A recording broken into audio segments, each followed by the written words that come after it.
فأعوذ بالله من الشيطان الرجيم بسم الله الرحمن الرحيم فلما بلغ معه السعي قال يا بني إني أرى في المنام أن أذبحك فانظر ماذا ترى قال يا أبت افعل ما تؤمر ستجدني إن شاء الله صابرا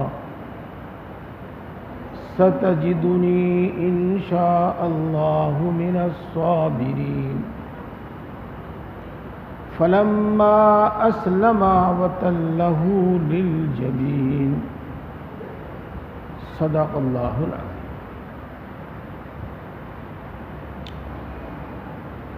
محترم بزرگوں اور دوستو، اللہ کے رسول صلی اللہ علیہ وسلم پر قرآن پاک نازل ہوتا تھا، اور جو آپ پر نازل ہوتا تھا وہ امت کو پہنچا دیتے تھے، امت کے سامنے پڑھ کر سنا دیتے تھے، امت کے سامنے اس کا مطلب بیان فرما دیا کرتے تھے۔ اسی طرح سے دین دوسروں تک پہنچا۔ پھر ساتھ ساتھ یہ بھی حکم فرماتے تھے کہ جس نے مجھ سے یہ بات سنی وہ میری یہ بات دوسروں تک بھی پہنچا دے۔ تو اسی طریقے سے صحابہ کرام رضوان اللہ تعالی علیہم اجمعین نے اپنے بعد آنے والی نسلوں کو، جن کو ہم تابعین کہتے ہیں، اللہ کے رسول صلی اللہ علیہ وسلم کی دین کی باتیں پہنچائی۔ انہوں نے ان کے بعد والوں کو اور انہوں نے ان کے بعد والوں کو، اسی طریقے سے یہ دین ہم تک پہنچا۔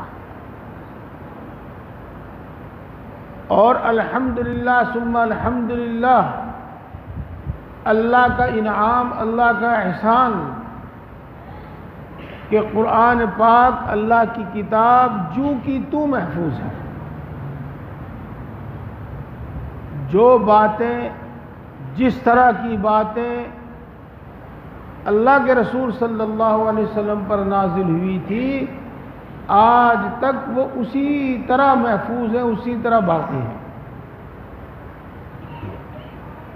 اور اللہ رب العزت نے آج بھی ایسے لوگ پیدا فرما رکھے ہیں، ایسے لوگ باقی رکھ رکھے ہیں جن کا منشا، جن کی دھن، جن کی لگن یہی ہے کہ وہ امت تک دین پہنچاتے رہے۔ حالانکہ ان کو بھی سب ضرورتیں ہیں جو انسانوں کو ہوا کرتی ہیں، اور ان پر بھی لازم اور ضروری ہوتا ہے کہ وہ بھی اپنے لیے، اپنے خاندان کے لیے، اپنے بچوں کے لیے وہ سب کچھ کریں جس کی ضرورت ہے۔ لیکن اللہ نے ان کو منتخب کیا، چھانٹا کہ تم میرا دین پھیلاؤ، میرے دین کی باتیں امت تک، انسانوں تک پہنچاؤ،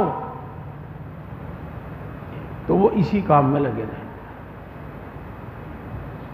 پیارے بھائیوں، پہلے بھی میرا آپ کے ہاں آنا ہوا، شاید 1 مرتبہ یا 2 مرتبہ آنا ہوا۔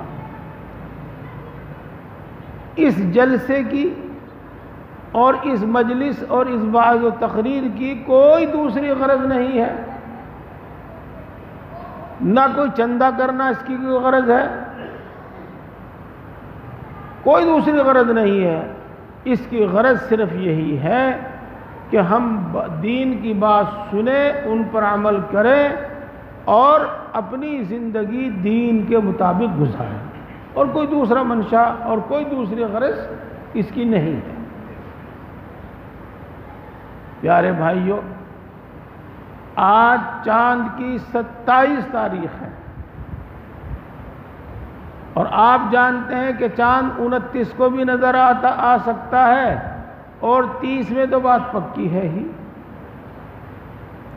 تو جمعے کو چاند نظر آ جاوے گا، اور جمعے کو چاند نظر نہیں آیا تو اگلا دن 30 تاریخ ہوگی، اور پھر اتوار 8، پیر 9 اور منگل 10۔ تو پیر میں یا منگل میں انشاءاللہ العزیز ہم لوگ قربانی کریں گے، اللہ کا ایک حکم پورا کریں گے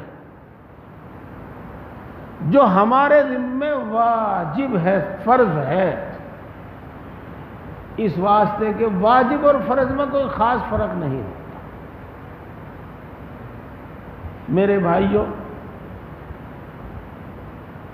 کچھ اس طرح کی صورتحال ہے جیسا کہ ہم دوسرے مذہب والوں میں دیکھتے ہیں کہ عبادت کا پہلو تو ختم ہو گیا، بس کھانا پینا بلکہ ناچنا اور گانا رہ گیا۔ تو اگر ہم ان احکام کے بارے میں دین کی باتیں سنتے رہیں گے اور انشاءاللہ سننے کے بعد کسی نہ کسی درجے میں پورا نہیں ادھورا ہی صحیح عمل کی توفیق بھی ہوتی ہے، تو یہ ایک مذہبی عمل رہے گا اور ثواب کا کام ہوگا۔ اور اگر ہم نے اس بارے میں سننا سنانا چھوڑ دیا تو بس جیسا کہ میں بتا رہا ہوں کھانا پینا ہی رہ جائے گا اور کچھ نہیں۔ بڑا اچھا کیا امام صاحب نے، اور بڑا اچھا کیا آپ نے کہ بہت مناسب موقع پر آپ نے مجھے بلایا، اگرچہ اس سلسلے میں آپ نے ہو سکتا ہے اس سے پہلے بھی سنا ہو، اور ابھی کئی دن باقی ہیں، آپ اس سلسلے میں پھر بھی سن سکتے ہیں، دوسرے بھی آپ کو سنا سکتے ہیں، لیکن آپ کو انشاءاللہ ہر مرتبہ سننے سے فائدہ ہوگا، اور ہر مرتبہ بیان کرنے والا کوئی نئی بات، اچھی بات آپ کو بتائے گا، اور اگر کوئی نئی بات بھی نہیں بتائی، پچھلی بات ہی دوہرا دی، تو ان کا بھی فائدہ ہوگا۔ تو اسی مناسبت سے آپ کے سامنے آج کچھ تھوڑی سی بات رکھوں گا میں، لیکن پیارے بھائیوں، میں آپ سے ایک گزارش کروں گا، آدمی یہاں کتنے بیٹھے اس کی تو کوئی پرواہ نہیں، کم بیٹھے یا زیادہ بیٹھے، لیکن جتنے بیٹھے وہ آپ بڑی توجہ سے سنیں، نہ تو آنکھ بند کر کے سنیں، نہ کان بند کر کے سنیں، بلکہ آنکھ بھی کھول کے، کان بھی کھول کے، پورے دھیان سے، پوری توجہ سے بات سنیں، جب بھی فائدہ ہوتا ہے، نہیں تو اونگ میں تو آدھی بات سنائی دے، آدھی بات سنائی بھی نہیں دیتی، اور آدمی کا دھیان ادھر ادھر چلا جاوے تو پتہ ہی نہیں چلتا، آواز تو کان میں آتی رہتی ہے لیکن یہ پتہ نہیں چلتا کہہ کیا رہا ہے۔ اس لیے میں کہوں گا کہ بڑے دھیان سے، بڑی توجہ سے آپ بات سنیں۔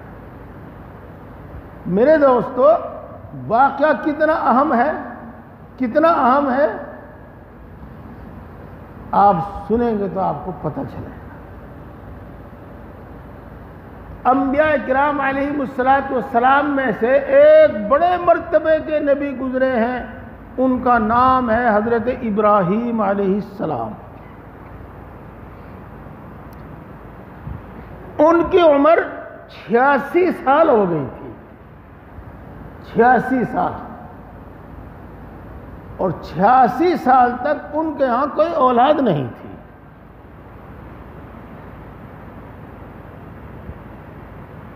اب سنو، میں درمیان درمیان میں یہ کہوں گا کہ سنو، اور جب میں یوں کہوں کہ سنو وہ بڑی خاص بات ہوگی. ہاں، اولاد اللہ تبارک و تعالیٰ کی ایک بہت بڑی نعمت ہے، اور مال بھی اللہ رب العزت کی ایک بہت بڑی دولت ہے. اگر مال کا استعمال صحیح کرے انسان اور اولاد کی تربیت صحیح کرے انسان تو یہ بہت بڑی دولت ہے، بہت بڑا انعام ہے، بہت بڑی نعمت ہے. اور اگر انہی چیزوں کا استعمال غلط کرے، اولاد کی تربیت صحیح نہ کرے اور مال کا استعمال صحیح نہ کرے تو پھر یہ دشمن ہے انسان کے. دنیا کے بھی دشمن اور دین کے دشمن تو ہیں ہی. یہ بات انشاءاللہ پھر بیان کریں گے کسی دوسرے موقع پہ. آج تو میں یہ بتا رہا ہوں کہ اولاد بھی اللہ رب العزت کی بڑی نعمت ہے اور مال بھی اللہ رب العزت کی بڑی نعمت ہے. اسی واسطے حضرت ابراہیم علیہ السلام نے دعا کی، رب ہب لی من الصالحین، اے اللہ تو مجھے ایک نیک بیٹا دے دیجئے. تو اللہ تبارک و تعالیٰ نے ان کی دعا قبول کی اور 86 سال کی عمر میں ان کو بیٹا دے دیا. اب آپ سمجھو، دھیان کرو، توجہ دو کہ 86 سال میں اور دعاؤں کے بعد بچہ پیدا ہوا. کتنی محبت ہوگی اس سے. ہاں، جن کے شادی ہونے کے بعد ہی پھٹافٹ بچے ہونے شروع ہو گئے انہیں تو کچھ پتہ نہیں ہوگا، اور جس کے یہاں 5 7 سال 10 سال کے بعد بچہ پیدا ہوا ہوگا نا، اس سے پوچھ کے دیکھیو اس کو اولاد کی کتنی محبت ہوگی. اور یہاں تو 86 سال کی عمر میں ہوا بیٹا. یہ بیٹا ابھی دودھ ہی پی رہا تھا، دودھ پیتا ہی تھا، اور اس کا مطلب یہ ہے کہ 6 مہینے کا ہوگا، سال بھر کا ہوگا بس. اب اللہ تبارک و تعالیٰ کی طرف سے حکم آتا ہے کہ اے ابراہیم، آپ اس بچے کو بھی اور اس کی ماں کو بھی اپنے سے جدا کر دو، کہیں اور رہیں گے، یہ تمہارے پاس نہیں رہنے کے.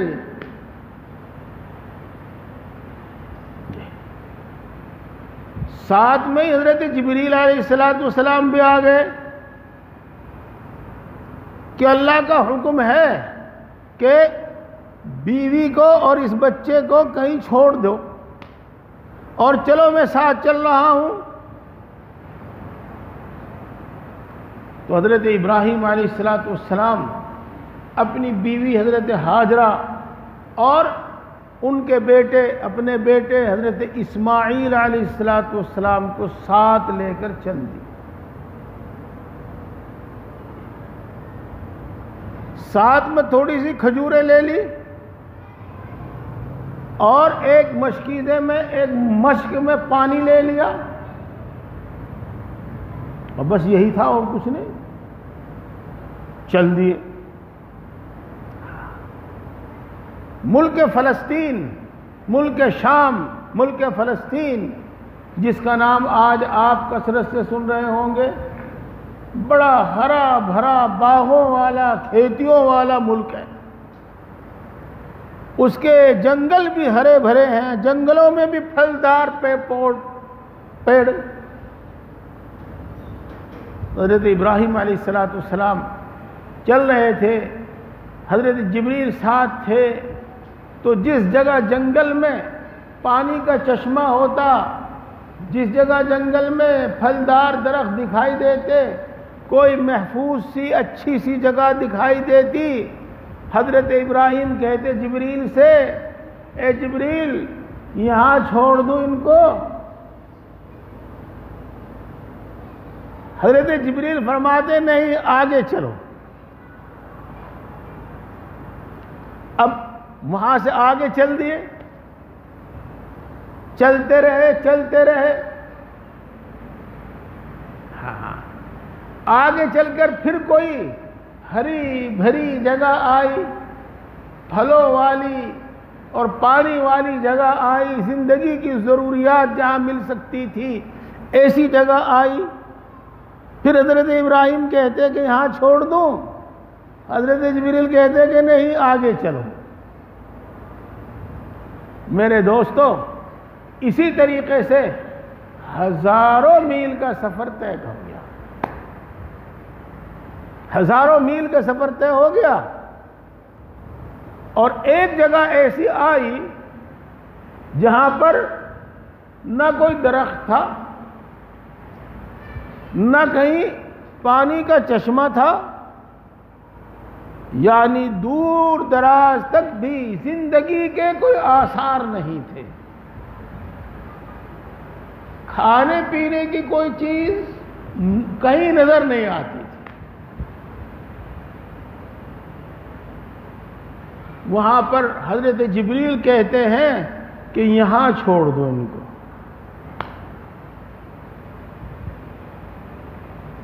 اب حضرت ابراہیم علیہ السلام نے وہ کھجوروں کی پوٹلی رکھی اور پانی کا مشکیزہ رکھا، بیٹے کو بیوی کو وہیں چھوڑا اور تنہا تم یہاں رہو، میں واپس جا رہا ہوں.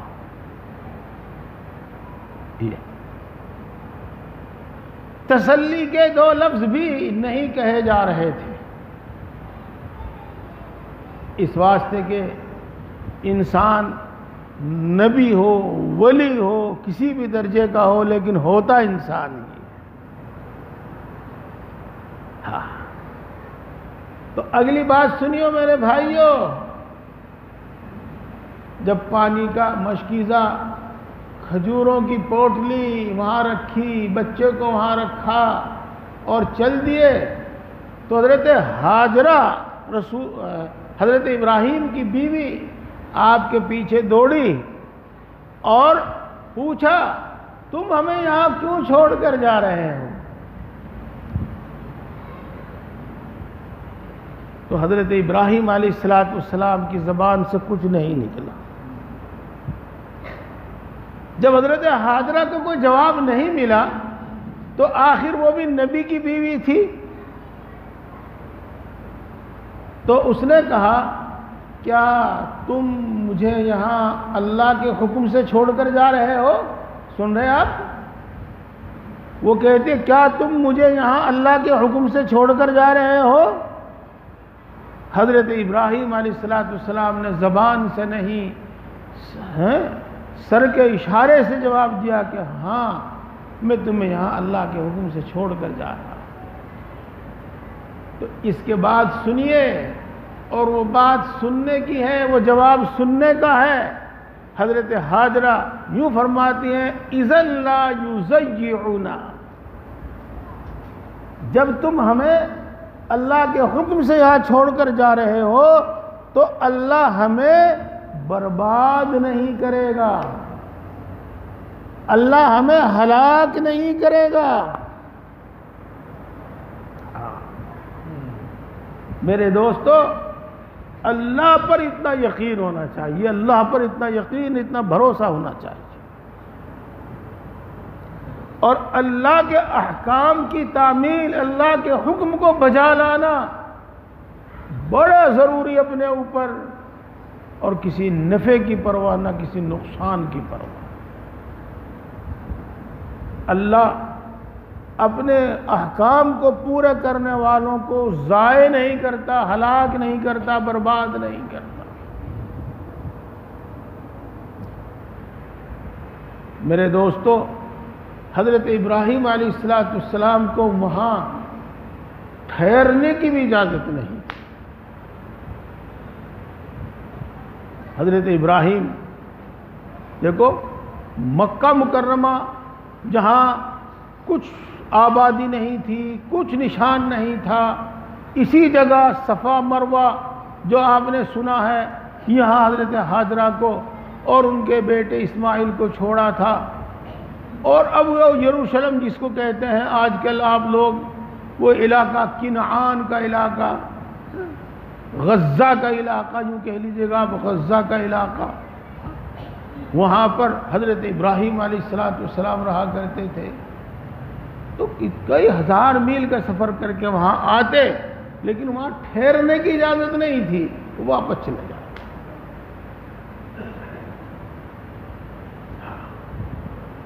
میرے بھائیوں، یہاں آگے چلنے سے پہلے میں ایک بات بتاتا ہوں آپ کو، شاید آپ کے بھی ذہن میں بات وہ دوڑ رہی ہو۔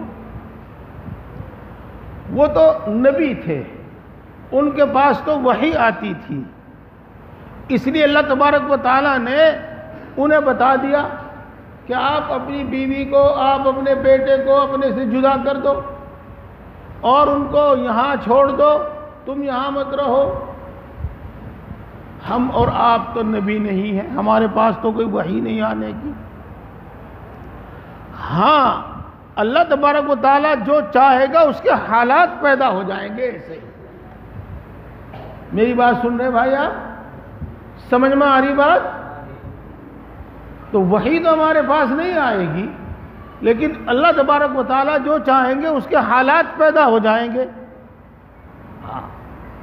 تو دیکھو، ہمیں اپنی سی کوشش تو کر لینی چاہیے جو کچھ ہم کر سکتے ہیں، لیکن ہوگا وہی جو اللہ چاہتا ہے۔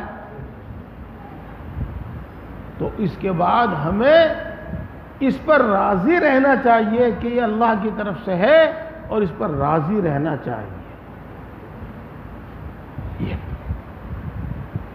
خیر، یہاں حضرت اسماعیل علیہ السلام، حضرت حاجرہ علیہ السلام رہتے رہے۔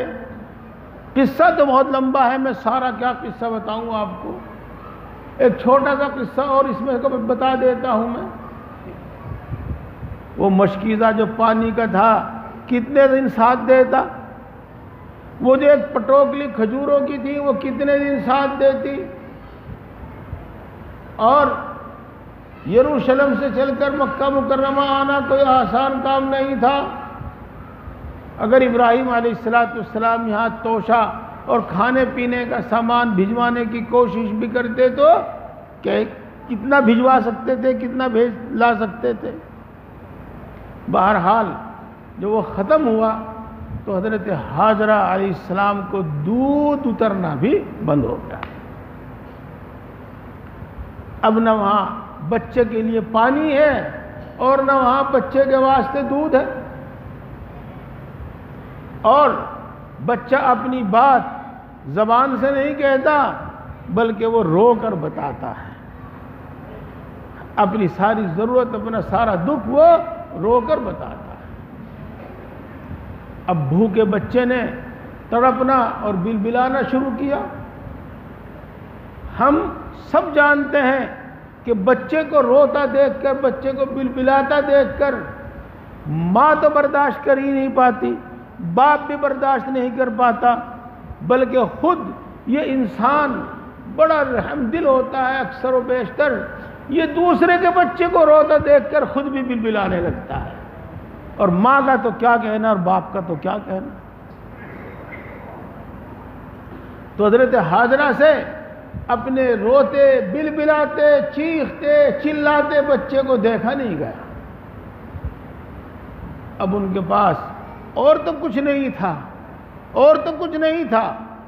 انہوں نے سوچا کہ میں دوڑ کر میں اس پہاڑ کی چوٹی پر جاؤں، اوپر چڑھوں، اور اوپر چڑھ کر دیکھوں کہ کوئی قافلہ کسی طرف سے آ رہا ہو تو اس سے کچھ لے لیا جائے، یا پانی کے کہیں آثار دکھائی دے۔ ہم نے دیکھا ہے کہ جہاں پانی ہوتا ہے وہاں پرندے ہوتے ہیں، اڑتے ہوئے دکھائی دیتے ہیں، تو کہیں دور، قریب، نزدیک، دور کہیں پانی کے آثار ہو تو کم سے کم میں پانی لے آؤں۔ تو لکھا ہے کتابوں میں کہ وہ دوڑ کر صفا پر چڑھی، ادھر ادھر دیکھا، کچھ نظر نہیں آیا تو پھر نیچے اتر آئی۔ دوسری طرف میں مروہ پہاڑ تھا، پھر وہ اس پر چڑھی، ادھر ادھر دیکھا، کچھ نظر نہیں آیا، پھر واپس نیچے اتر آئی۔ اب آپ جانتے ہیں کہ بے چینی میں آدمی کیا کیا کرتا ہے۔ تو ماں بار بار کبھی صفا پر چڑھتی، کبھی مروہ پر چڑھتی، اور اسی کی انتظار، اسی کی تلاش میں تھی کہ کچھ پانی تو کم سے کم مل جائے۔ تو اس وقت اللہ تبارک و تعالیٰ کی پہلی مدد آئی، اور حضرت اسماعیل علیہ السلام جہاں پڑے ہوئے تھے، ایڑیاں رگڑ رہے تھے، ایڑیاں مار رہے تھے، وہیں اللہ تبارک و تعالیٰ نے ایک چشمہ اور ایک کنواں جاری فرما دیا، چشمہ پیدا فرما دیا جس سے پانی ابل رہا تھا۔ اسی چشمے کا نام آج ہم زمزم کہتے ہیں، وہ زمزم ہے، اور وہ کنواں بھی ایسا ہے کہ کتنا پانی اس سے نکلتا ہے، کتنا پانی اس سے نکلتا ہے، لیکن آج تک تو ختم نہیں ہوا۔ اور حالانکہ عرب کے ریگستان میں، خود مکہ مکرمہ میں، دوسری جگہوں پر پانی کی بڑی زبردست کمی ہے، لیکن اس کنویں کے پانی کے ختم ہونے کے ابھی کوئی آثار نہیں ہے۔ یہ حضرت ہاجرہ کے صبر کا پھل ہے، اور حضرت ہاجرہ کے اللہ تبارک و تعالیٰ پر اعتماد اور بھروسے کا پھل ہے۔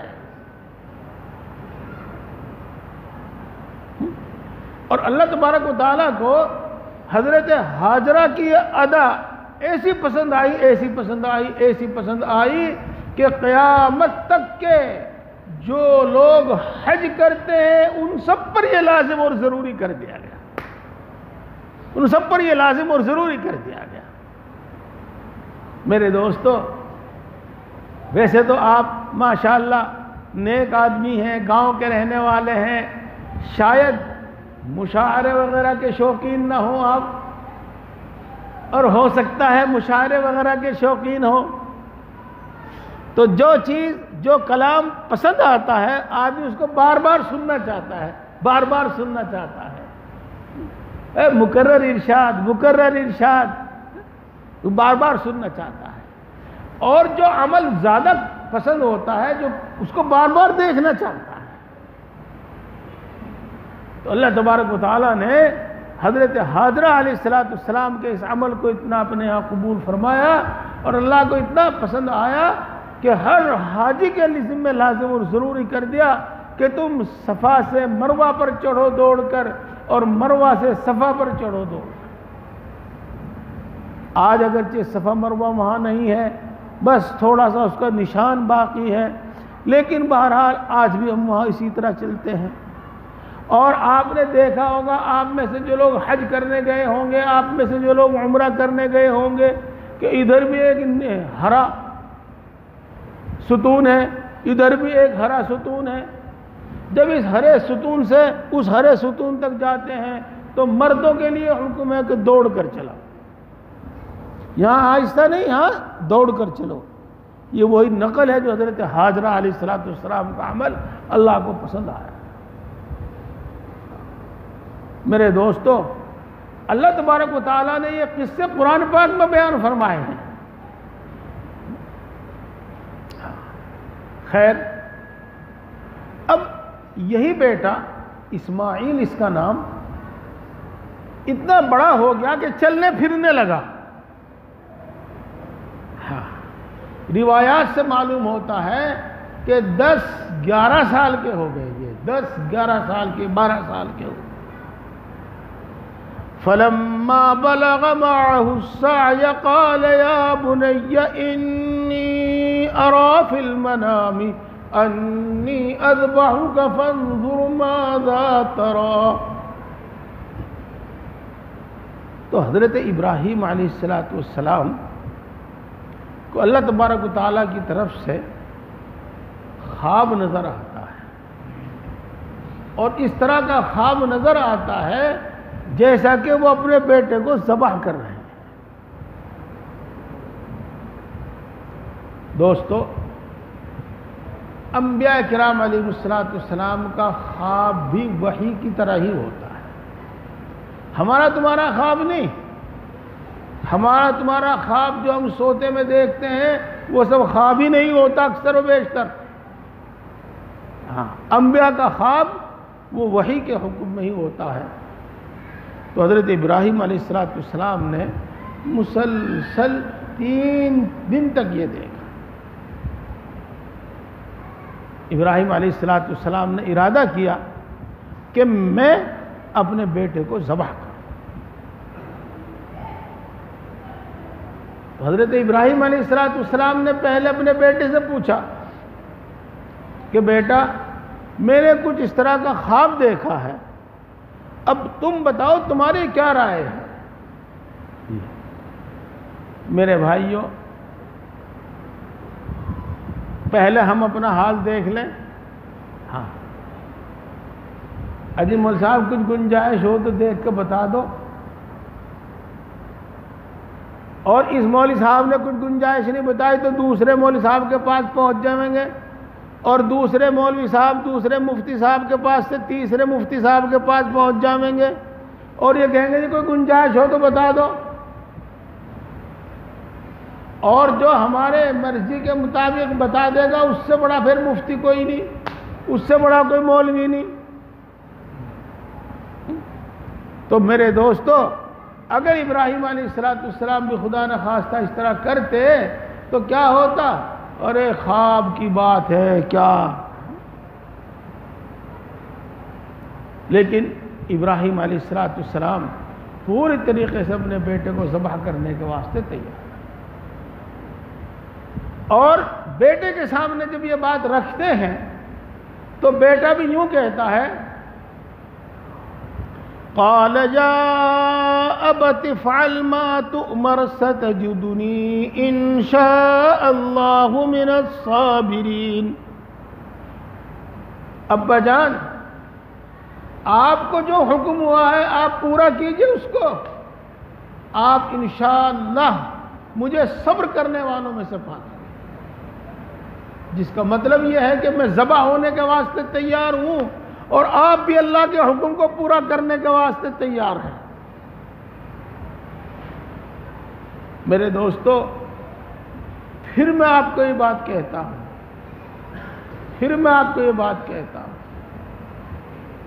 ہم اللہ کے احکام کو کھیل سمجھتے ہیں،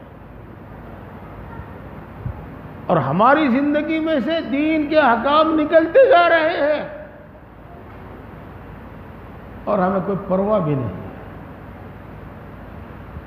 بلکہ کمال کی بات تو یہ ہے کہ جو دین پر چلتا ہے، دینی احکام پر عمل کرتے ہیں، اسے کم سمجھ باوڑا مانتے ہیں،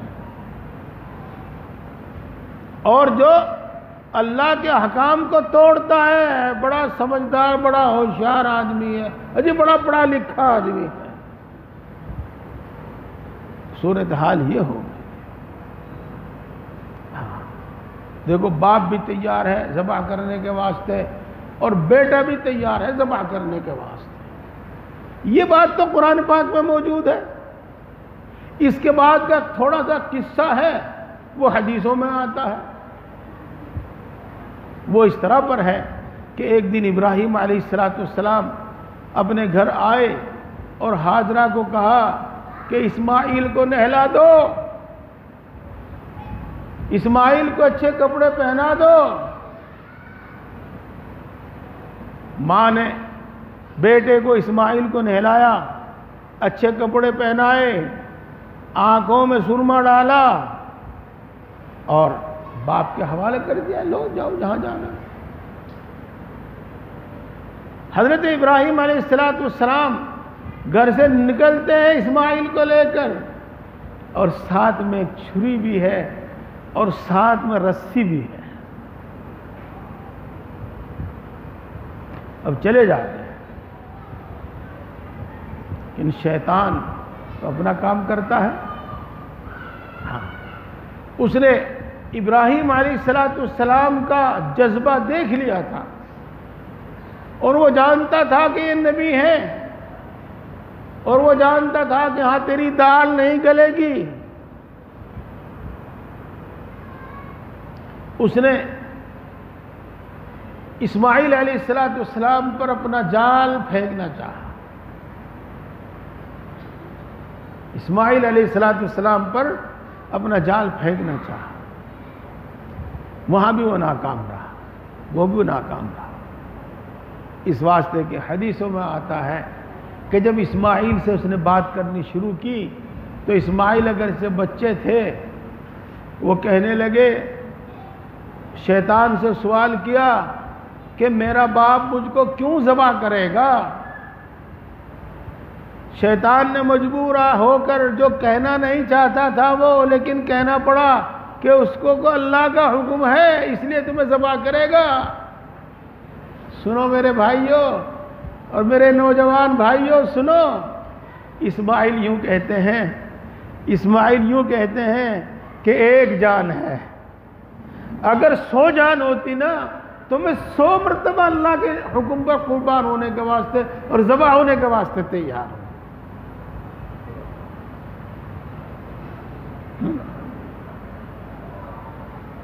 یہاں سے ناکام ہو کر وہ حضرت ہاجرہ کے پاس جاتا ہے، اور آپ جانتے ہیں کہ چالاک آدمی جو ہوتے ہیں نا، مکار آدمی جو ہوتے ہیں، وہ بہت دور سے گھیر کے لاوے ہیں بات کو، اور محسوس نہیں ہونے دیتے اپنی حرکت، اپنی شرارت۔ تو ایک بڑھیا کی شکل میں گیا ہاجرہ کے پاس، ہاجرہ اسماعیل کہاں ہے؟ اپنے ابا کے ساتھ گیا ہے کہیں، کہاں گیا؟ کہ مجھے تو پتہ نہیں کہاں گیا، تو پتہ ہونا چاہیے تجھے کہاں گیا ہو، پتہ کر کہاں گیا ہو، اور نہیں تو میں بتاؤں۔ بتا کہاں گیا۔ اب وہ اس کو ذبح کرنے کے واسطے لے گیا۔ حضرت ہاجرہ کہتی ہیں کہ کوئی باپ اپنے بیٹے کو ذبح نہیں کرتا۔ یہ شیطان جانتا تھا کہ اللہ کا نام یہاں نہیں لینا چاہیے، لیکن اس کو کوئی رستہ نہیں پایا۔ آخر میں آ کر اس کو یہی کہنا پڑا کہ اللہ کا حکم ہوا ہے، اس واسطے وہ اس کو ذبح کرے گا۔ حضرت ہاجرہ بھی وہی جواب دیتی ہیں، اوہو ایک ہی بیٹا ہے، اگر 100 بیٹے ہوتے تو اللہ کے نام پر میں 100 کے 100 کو ذبح کرا دیتی۔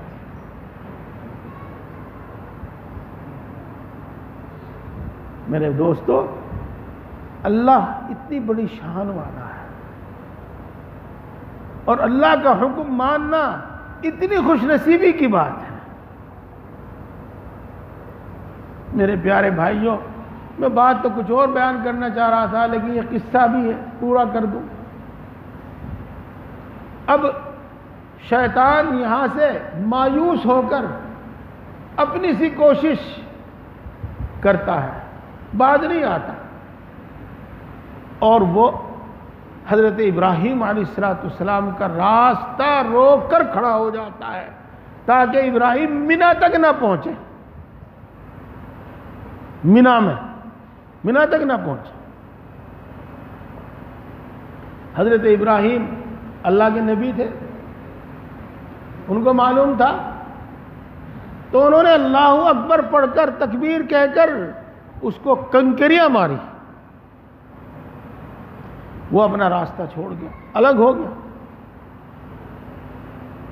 لیکن شیطان ابھی بھی ہمت نہیں ہاری، پھر دوسری مرتبہ حضرت ابراہیم علیہ السلام کا راستہ روکا۔ ابراہیم علیہ السلام نے پھر ایسا ہی کیا، پھر تیسری مرتبہ ابراہیم علیہ السلام کا راستہ روکا، پھر تیسری مرتبہ ابراہیم علیہ السلام نے ایسے ہی کیا کہ اللہ اکبر پڑھ کر کنکریاں ماری، راستہ صاف ہو گیا، ابراہیم علیہ السلام مینا میں پہنچ گئے۔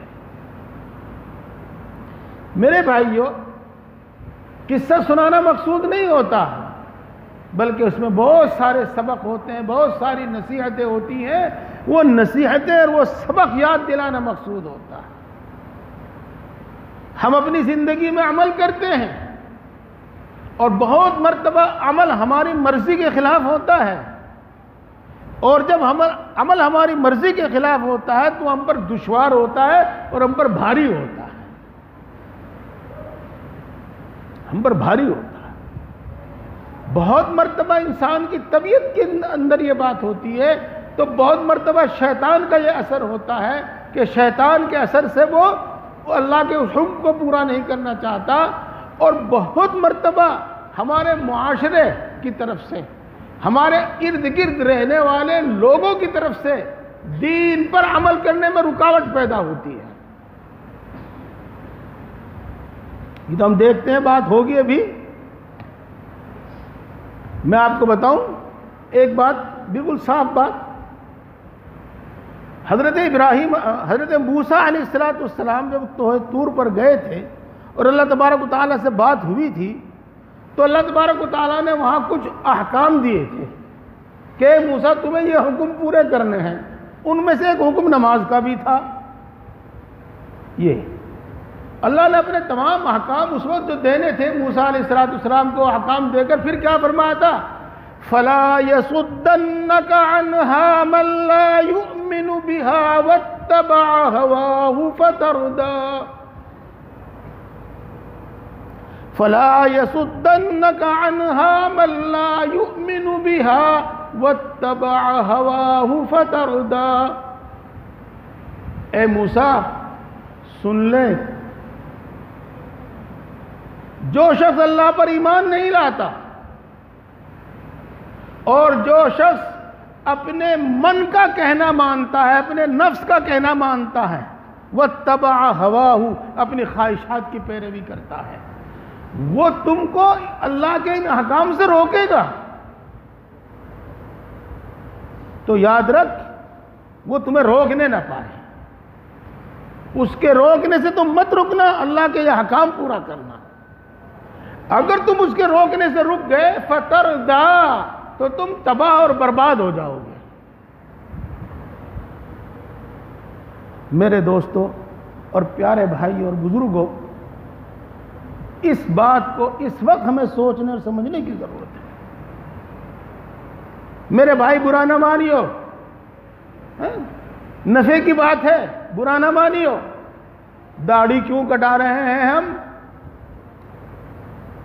ملا جی کہیں گے لوگ، ملا جی کہیں گے لوگ۔ میری عمر ہوگی زیادہ سے زیادہ 17-18 سال، تو ہم ادھر جاٹوں کے علاقے میں تھے، وہاں ہم ایک مدرسے میں پڑھا کرتے تھے، تو بڑے میاں کہہ کے پکارتے، بڑے میاں، بہت بھاری لگتا، بہت۔ تو میرے دوستو اس طرح کی جو چیزیں ہیں، کبھی دوسروں کو دیکھا دیکھی اور کبھی دوسروں کی زبان سے ہم کچھ سن کر تو اللہ کے احکام پر عمل کرنے سے ہم رک جاتے ہیں۔ بات آگے ہوگی۔ ہم ایسے ملک میں رہتے ہیں جس ملک میں لوگ جانور ذبح کرنے کو پاپ مانتے ہیں، اور ان کی کوششیں ہیں، کھل کر تو وہ نہیں کر سکتے، ہاں چھپ کر ہی صحیح، پابندیاں لگا کر ہی صحیح کہ یہ کام نہ ہو۔ جی کبھی باتوں باتوں میں، کبھی کسی طریقے سے، کبھی کسی طریقے سے ہمارے دل میں بٹھانے کی کوشش کرتے ہیں کہ پاپ کرتے ہو تم، پاپ برا کرتے ہو، گناہ کرتے ہو تم۔ تو میرے بھائیوں، میں یہی آپ کے سامنے اس وقت بتانا چاہ رہا تھا کہ ہمارا نفس بھی ہمارے لیے رکاوٹ بنتا ہے، اور شیطان بھی ہمارے لیے رکاوٹ بنتا ہے، اور معاشرہ اور سماج بھی ہمارے لیے رکاوٹ بنتا ہے۔ لیکن اللہ کے نیک بندے اور جو اللہ کے حکم کو ماننے والے ہوتے ہیں، نہ ان کی طبیعت اور نفس ان کو اللہ کے احکام پر عمل کرنے سے روک پاتا، نہ شیطان ان کو اللہ کے احکام پر عمل کرنے سے روک پاتا، اور نہ معاشرہ اور سماج ان کو اللہ کے حکم پر عمل کرنے سے روک پاتا۔ یہ بات تو میں نے آپ کو حضرت موسیٰ علیہ السلام کی بتائی تھی، اور ایک مثال آپ کو میں نے دے دی تھی، اب ایک میں تفصیل سے نہیں بتاتا، بس اشارہ کرتا ہوں کہ ہم نے مرنے میں اور جینے میں، بچہ پیدا ہونے میں، شادیوں میں، غمیوں میں، نامعلوم کتنی رسمیں ہم نے اپنی طرف سے ایجاد کر رکھی ہیں، اور دوسروں کے دباؤ کی وجہ سے، لحاظ کی وجہ سے، بدنامی سے ڈرنے کی وجہ، بدنامی سے ڈر کر ہم ان پر عمل کرتے ہیں، ہم ایسا کرتے ہیں، حالانکہ ہمیں ایسا نہیں کرنا چاہیے، ہمیں ایسا نہیں کرنا چاہیے۔ تفصیل انشاءاللہ ان کی ہوتی رہے گی، نہیں تو بات رہ جاوے گی جو میں کہہ رہا ہوں۔ بہرحال شیطان نے حضرت ابراہیم علیہ السلام کو روکنے کی پوری کوشش کی، لیکن شیطان کامیاب نہیں ہوا۔ ابراہیم علیہ السلام مینا میں پہنچ جاتا ہے، ہاں، اور اسماعیل علیہ السلام کہتے ہیں، بعض روایات میں تو یہ آتا ہے، ابا جان آپ میری آنکھوں پر بھی پٹی باندھ دیجئے،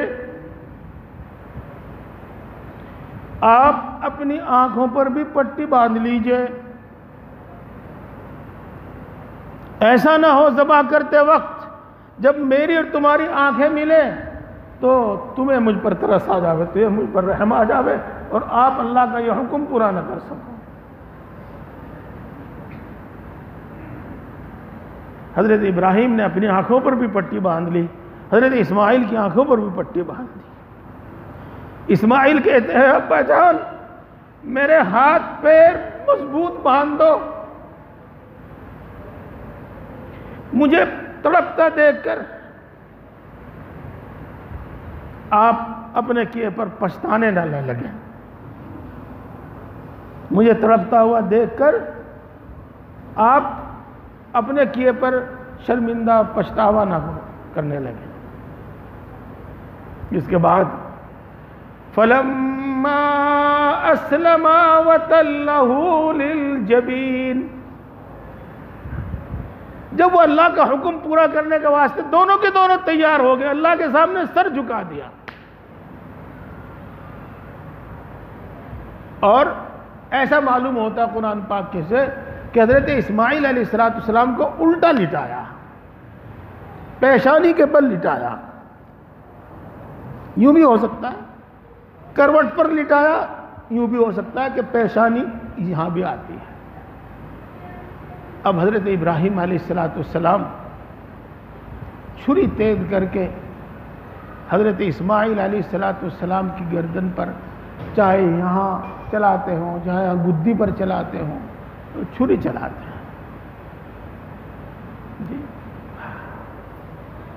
لیکن چھری نہیں کاٹتی، چھری نہیں کاٹتی، کاٹا ہی نہیں، کاٹا ہی نہیں۔ میرے دوستو،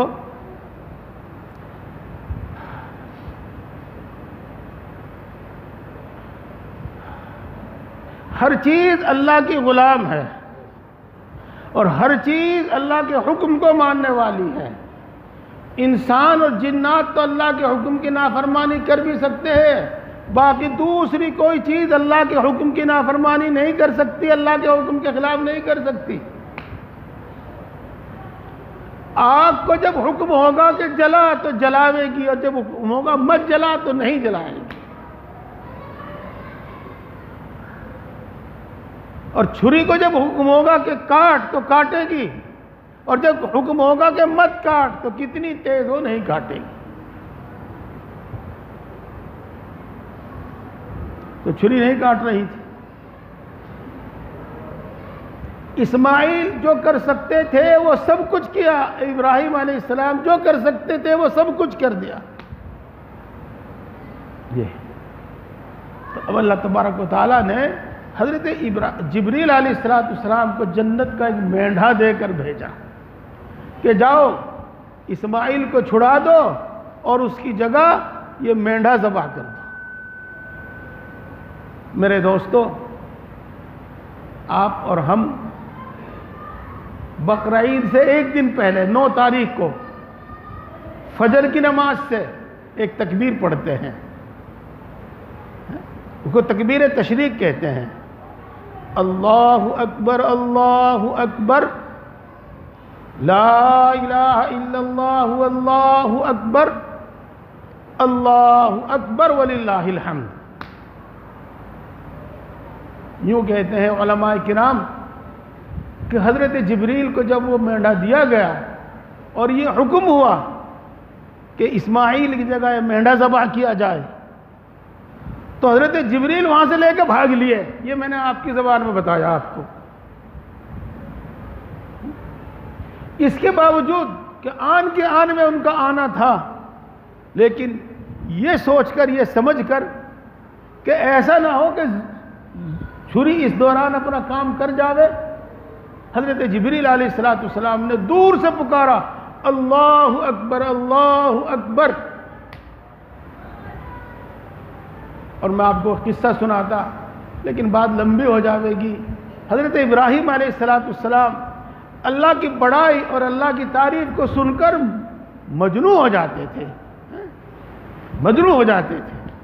تو جب اللہ کی بڑائی سنی اور حضرت جبریل کی آواز سے وہ واقف تھے ہی، تو انہوں نے سر اٹھا کر دیکھا اوپر کہ جبریل آ رہے ہیں اور مینڈھا لے کے آ رہے ہیں۔ تو اللہ کے نبی یہ سمجھ گئے، تو پھر انہوں نے کہا لا الہ الا اللہ اللہ اکبر، اللہ کے سوا کوئی عبادت کے لائق نہیں ہے، اللہ سب سے بڑا ہے۔ اتنے میں جبریل وہاں آ جاتے ہیں، اسماعیل علیہ السلام کو پٹی کھول دی جاتی ہے، اسماعیل علیہ السلام کے ہاتھ پیر کھول دیے جاتے ہیں، وہاں ایک مینڈھا دیکھتے ہیں تو وہ بھی سب کچھ سمجھ جاتے ہیں اور وہ کہتے ہیں اللہ اکبر وللہ الحمد، اللہ سب سے بڑا ہے اور ہر تعریف اللہ ہی کے لیے۔ میرے بزرگوں اور دوستوں، یہ قصہ سنانا ضروری تھا، اس لیے میں نے آپ کو سنایا ہے۔ بہرحال اللہ تبارک و تعالیٰ کی شان بڑی بلند ہے اور اس کا حکم ہر حال میں پورا کرنا چاہیے، ہر حال میں پورا کرنا چاہیے۔ ہماری جان سے متعلق ہو، ہمارے مال سے متعلق ہو، ہماری اولاد سے متعلق ہو، کسی سے متعلق ہو، آدمی کو یوں تو پتہ نہیں کیا کیا پیارا ہے، لیکن اپنی جان سب سے زیادہ پیاری ہوتی ہے۔ اللہ کا اتنا بڑا حق ہے، اللہ کا اتنا بڑا حق ہے، اور جو پہچاننے والے پہچانتے ہیں وہ یوں کہتے ہیں نکل جائے دم تیرے قدموں کے آگے، نکل جائے دم تیرے قدموں کے آگے، یہی دل کی آرزو، یہی دل کی حسرت، یہی آرزو ہے۔ تو وہ جان دینے کو بھی تیار اور جان دینے کو بھی اپنی کامیابی سمجھتے ہیں۔ جی ہاں، جیسا کہ آپ نے حضرت حاجرہ کا وہ جملہ سنا کہ ایک ہی بیٹا ہے، اگر 100 بیٹے ہوتے تو 100 کے 100 اللہ کے حکم پر قربان کر دیتی۔ اسماعیل علیہ السلام کا جملہ سنا کہ ایک ہی جان ہے، اگر 100 جان ہوتی تو اللہ کے لیے وہ بھی قربان کر دیتا۔ دیکھو، ایک چیز ہے، بڑی مبارک چیز ہے جس کو ہم کہتے ہیں شہادت کی موت، شہادت کی موت۔ ہاں، اس میں بھی انسان اللہ کی رضا کے لیے اپنی جان دیتا ہے۔ تو رسول اللہ صلی اللہ علیہ وسلم اس سلسلے میں فرماتے ہیں کہ میں پسند کرتا ہوں کہ میں اللہ کی راہ میں قتل کیا جاؤں اور میں پھر زندہ ہو جاؤں، پھر قتل کیا جاؤں، پھر زندہ ہو جاؤں، پھر قتل کیا جاؤں، پھر زندہ ہو جاؤں۔ یعنی بار بار اللہ کے حکم پر میں اپنی جان دوں۔ جان دی ہوئی اس کی تھی، حق تو یہ ہے کہ حق ادا نہ ہوا۔ سمجھے بات؟ جان دی ہوئی اس کی تھی، حق تو یہ ہے کہ حق ادا نہ ہوا۔ میرے پیارے بھائیوں، اللہ کا حکم پورا کرنے کے واسطے ہر وقت اور ہر حال میں تیار رہو۔ اللہ تبارک و تعالیٰ یوں ارشاد فرماتے ہیں وَمَن يُطِعِ اللَّهَ وَرَسُولَهُ فَقَدْ فَازَ فَوْزًا عَظِيمًا، جو اللہ اور اس کے رسول کا کہنا مانے گا وہ بڑی کامیابی حاصل کرے گا۔ پیارے بھائیوں، اللہ تبارک و تعالیٰ نے ہم پر بھی قربانی کرنا فرض کی ہے۔ فرض ہی کا لفظ میں نے استعمال کر دیا اس لیے کہ فقہا تو اس کو واجب فرماتے ہیں، واجب، لیکن فرض اور واجب میں کوئی خاص فرق نہیں ہے۔ واجب کو فرض عملی بھی کہتے ہیں، اس واسطے اگر ہم فرض کہہ دیں تب بھی صحیح ہے اور واجب کہہ دیں تب بھی صحیح ہے۔ پیارے بھائیوں، پہلی بات تو میں آپ سے یہ کہوں گا کہ کوئی آدمی جس پر اللہ نے قربانی واجب کی ہے، جس کو اللہ تبارک و تعالیٰ نے دی ہے، مال دیا ہے، وہ پیچھے نہ رہے، وہ ضرور بھی ضرور انتظام کر کے ادھار لے کے، میرے لفظ کا مطلب غلط مت سمجھنا، میں آپ کو بالکل صحیح بتا رہا ہوں، غلط نہیں بتا رہا ہوں، اور اگر کوئی پوچھنا چاہے گا تو میں اس سے زیادہ سمجھا دوں گا۔ جس پر قربانی واجب ہے وہ کسی بھی طریقے سے انتظام کر کے ہر حال میں قربانی کرے، ہر حال میں قربانی کرے۔ جی ہاں میرے دوستو، اگر اس پر کوئی ثواب نہ ہوتا، صرف یہ کہ اللہ کے عاشقوں کا طریقہ ہے، اللہ کے محبوبوں کا طریقہ ہے، تو اسی بنا پر ہمیں یہ قربانی کر دینی چاہیے۔ اور اللہ تبارک و تعالیٰ نے اس پر ثواب بھی بہت زیادہ رکھا ہے۔ کتنا ثواب رکھا ہے؟ اتنا ثواب رکھا ہے کہ حدیث پاک میں آتا ہے کہ کوئی بھی نفل کام ان دنوں میں اللہ کے نزدیک قربانی سے زیادہ افضل نہیں ہے۔ دیکھو، فرض تو کسی حال میں چھوڑا ہی نہیں جاتا، فرض تو ہر حال میں ادا کیا جاتا ہے۔ اگر قربانی کسی کے ذمہ فرض بھی نہ ہو، واجب بھی نہ ہو، اور وہ قربانی کرے، تو ان دنوں میں، ان 3 دن کے اندر قربانی کرنے سے زیادہ مقبول، زیادہ پسندیدہ کوئی دوسرا عمل نہیں ہے۔ ان دنوں میں آپ بھوکے کو کھانا کھلاویں، ننگے کو کپڑا پہناویں، مسجد میں دیں، مدرسے میں دیں، کسی بھی نیک کام میں خرچ کریں، ان سب سے زیادہ پسندیدہ قربانی کرنا ہے۔ یہ مطلب ہے اس حدیث پاک کا۔ اس لیے میرے بھائیوں، اس پر ثواب اتنا کہ اللہ کے نزدیک کوئی نفل کام ان 3 دنوں میں قربانی سے زیادہ پسندیدہ ہے ہی نہیں۔ اس کے علاوہ کچھ چیزیں ہیں جن کی تفصیل کرنی پڑتی ہے، ورنہ بار بار سن کے ان کی اہمیت ختم ہو گئی ہے۔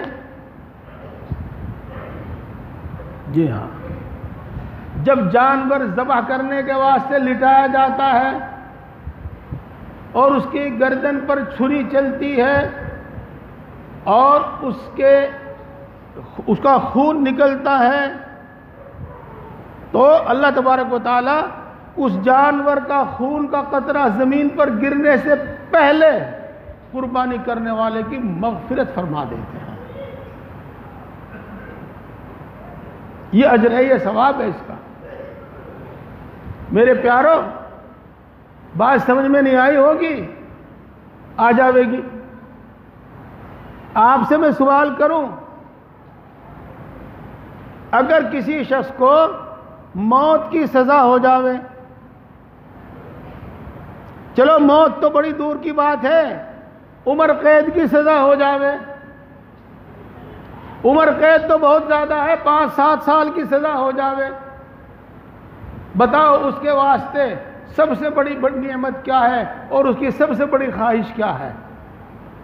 اس کی سب سے بڑی خواہش یہی ہے کہ میری موت کی سزا معاف ہو جائے، سزائے موت معاف ہو جاوے، میری عمر قید معاف ہو جاوے، اور میری یہ جو 10 سال کی 5 سال کی سزا اس میں ضمانت ہو جاوے، معاف ہو جاوے، ضمانت ہو جاوے۔ میرے دوستو، ہم کتنے گناہوں میں مبتلا ہیں آج ہمیں پتہ نہیں. جب مرنے کے بعد اللہ کے سامنے ہوں گے اور ہر بات وہاں لکھی ہوئی ملے گی، اس دن ہماری تمنا، ہماری آرزو اس کے علاوہ کوئی نہیں ہوگی کہ اللہ ہمیں معاف کر دے. میرے دوستو، وہاں معافی جب ملے گی جب یہاں معافی والے اعمال کریں گے. تو اللہ تبارک و تعالیٰ یوں فرماتے ہیں، اگرچہ وہ کافروں کے بارے میں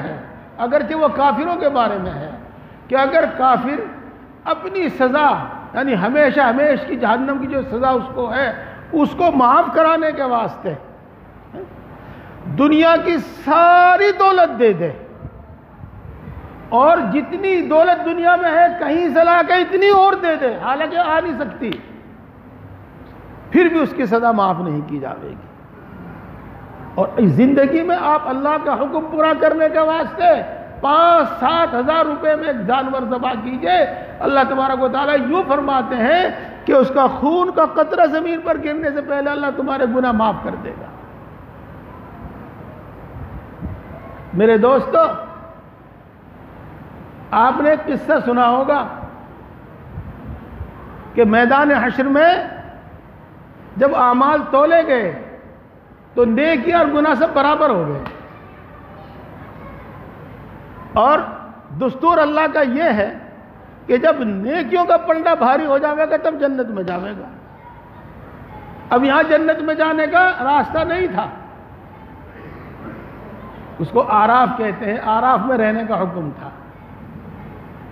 وہ کبھی باپ سے مانگتا، بیوی سے مانگتا، بچوں سے مانگتا، دوستوں سے مانگتا، کسی نے نہیں دیا، کسی نے کچھ نہیں دیا، وہاں دینے کا کوئی کچھ نہیں. حدیث پاک میں یوں آتا ہے کہ جس جانور کو تم ذبح کرتے ہو اس کا گوبر، اس کی کھال، اس کی ہڈی، غرض سب کچھ وہ آپ کے نامہ اعمال میں رکھا جائے گا اور نیکیوں کے ساتھ تلے گا. کتنا بڑا اجر و ثواب ہے. میرے دوستو، کٹڑائی صحیح، بکرے کی اور بھیڑ کی بات تو بعد میں کر لیو، ان گنت بال اس کے جسم پر ہوتے ہیں. بکرے پر کہ جسم پہ تو ہوتے ہی ہیں، تو ہر بال کے بدلے، ہر بال کے بدلے اللہ تبارک و تعالیٰ ایک نیکی عطا فرماتا ہے. تو میں عرض یہ کر رہا تھا، ایک تو یہ عمل ہے اپنی جان دے دینا، عاشقوں والا عمل ہے، اس میں کوئی اجر و ثواب نہ ہو تب بھی یہ کرنے کا عمل ہے. اور جب اس پر اللہ تبارک و تعالیٰ اتنا اجر و انعام دینے والا ہو تو ضرور بھی ضرور کرنا چاہیے. یہ بھی ایک بات ہو گئی. اس کے بعد ایک اگلی بات سنا. بات ان میں مزہ نہیں آنے گا، اگلی والی باتوں میں مزہ نہیں آئے گا، لیکن ان سے زیادہ ضروری ہے وہ سننا. حدیث پاک میں آتا ہے کہ کوئی شخص عید کی نماز پڑھنے سے پہلے قربانی نہ کرے.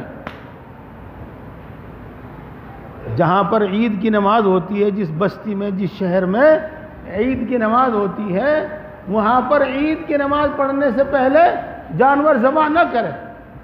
اگر کسی نے عید کی نماز پڑھنے سے پہلے جانور ذبح کر دیا تو رسول اللہ صلی اللہ علیہ وسلم نے ارشاد فرمایا کہ وہ قربانی نہیں، بس وہ روزانہ اور ہمیشہ کا ایک گوشت ہے جو اس نے اپنے گھر والوں کے پاس بھیج دیا ہے کھانے پینے کے واسطے.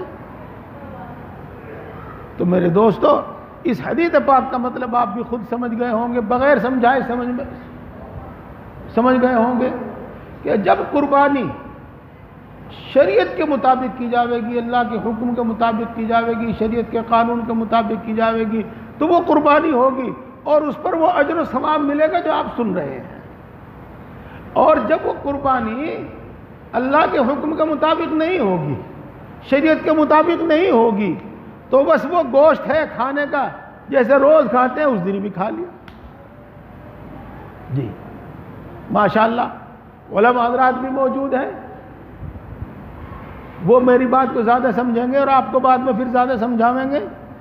لن ينال اللہ لحومها ولا دماؤها ولكن يناله التقوى منكم. اللہ کے پاس نہ اس کا خون پہنچتا، نہ اللہ کے پاس اس کا گوشت پہنچتا، اللہ کے پاس تمہارا تقوی پہنچتا ہے. تقوی سے کیا مراد ہے یہاں پر؟ تقوی سے مراد یہی ہے، سن لیجئے، کہ اللہ اس کو دیکھتا ہے کہ تم نے یہ کام شریعت کے مطابق کس حد تک کیا.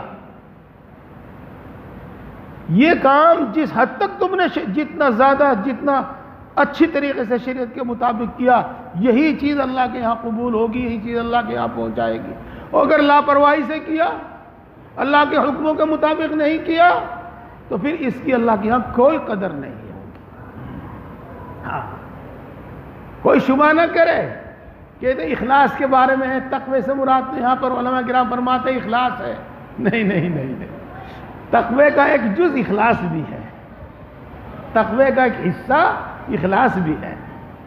ورنہ تقوی کے اندر وہ سب چیز شامل ہے کہ جس عمل سے قربانی صحیح ہوتی ہے ان تمام چیزوں کی رعایت کرنا، ان تمام چیزوں کا دھیان رکھنا. تو میں عرض کر رہا ہوں آپ کو اگلی بات، اور اب تک میں نے یہ بات سمجھائی ہے کہ قربانی کریں اور ضرور بھی ضرور کریں، لیکن اس کے ساتھ ساتھ شریعت کے مطابق کریں، شریعت کے مطابق کریں. میں کچھ چیزیں میں آپ کو بتاؤں گا، لیکن اس مجلس میں جو ائمہ کرام ہیں، ان مجلس میں جو علماء کرام ہیں، ان سے میری گزارش ہے کہ وہ اپنے اپنے مقام پر آج سے ہی بہشتی زیور ہی سنا دیں لوگوں کو قربانی کا بیان. بڑی بڑی دوسری کتابیں نہ سنا میں، کہ ان میں بہت سارے ایسے مسائل ہیں جو عوام کی سمجھ میں نہیں آئیں گے، سمجھانے کے باوجود سمجھ میں نہیں آئیں گے، بلکہ وہ ایسے مسائل ہیں جن کی کبھی اتفاقاً ضرورت پیش آ جاتی ہے اور وہ مسائل پوچھ لیے جاتے ہیں. اور بہشتی زیور میں جو مسائل لکھے وہ ہیں جن کی عمل کو صحیح کرنے کے واسطے ضرورت پیش آتی ہے، لازمی طور پر ضرورت پیش آتی ہے. تو دو تین مسئلے بہشتی زیور کے سمجھا دیے جائیں.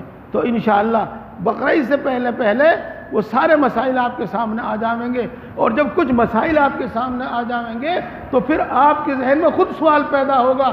جہاں آپ اٹکیں گے، جہاں آپ رکیں گے، پھر آپ مفتی صاحب سے، مولوی صاحب سے، امام صاحب سے سوال کریں گے، پوچھیں گے ان سے. تو انشاءاللہ یہ عمل صحیح ہو جائے گا. میرے بھائیوں، اس میں باتیں تو بہت ہیں. اس وقت میں دو باتوں کی طرف توجہ دلانا چاہتا ہوں. اذان میں کتنی دیر ہے؟ کیا منٹ ہے؟ ہاں ٹھیک ہے. تو کچھ چیز، تھوڑی سی چیزیں ہیں اور وہ بھی سمجھنے کی ہیں، اور اگر آپ نے ان کو نہیں سمجھا تو آپ عمل نہیں کر پائیں گے صحیح. میں جو بات آپ کو سمجھا رہا ہوں کہ شریعت کے مطابق کیجئے، سنت کے مطابق کیجئے، تو یہ عمل اللہ کے یہاں بہت زیادہ محبوب ہے، بڑا مقبول ہے، بڑا اجر و ثواب ہے. اور شریعت و سنت کے مطابق نہیں ہے تو پھر کچھ نہیں ہے. ہاں دیکھو دوستو، آپ موبائل کے سارے ایپس جانتے ہیں، اس کی ساری اصطلاحات جانتے ہیں، کیونکہ آپ کو اس میں دلچسپی ہے. جب آپ دلچسپی لیں گے تو میری بات ضرور سمجھ جائیں گے. 5 قسم کے مال ہیں، 5 قسم کے مال. دھیان سے سنیں سب. نمبر 1، چاندی. اگر کسی کے پاس صرف چاندی ہے اور 612 گرام چاندی ہے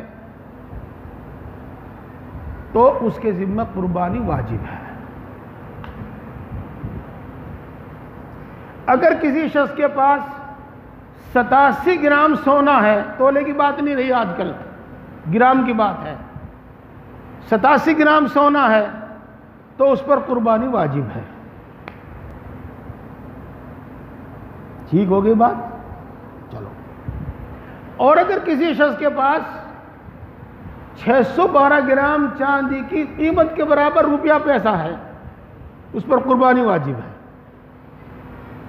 612 گرام قیمت 45,000 روپے 40,000 روپے کے درمیان ہے، کم زیادہ ہوتی رہتی ہے جی، اس پر قربانی واجب ہے.